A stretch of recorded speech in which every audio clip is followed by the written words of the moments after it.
Dyshimet për korrupsion, gruaja e biznesmenit çoi në arrestimin e 3 zyrtarëve të policisë rrugore.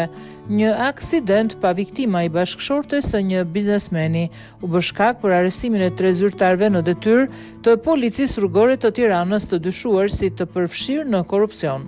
Burimet thanë se para disa ditësh Edison Tabaku, oficer i policisë gjyqësore, shkoi për të kqyrur vendin dhe rrethanat e një aksidenti në kryeqytet. Gruaja e përfshirë në një ngjarje kishte kërkuar që çështja të mbyllej aty për aty dhe kundrejt në një shumë e parash në mënyrë që të mos referojë në prokurori.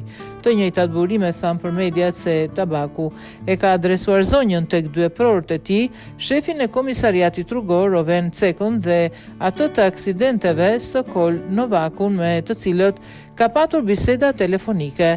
Në to është përfshirë edhe bashkëshorti i saj biznesmen, të cilin SPAK e kishte ndërkohë nën përgjim për një tjetër dosje hetimore.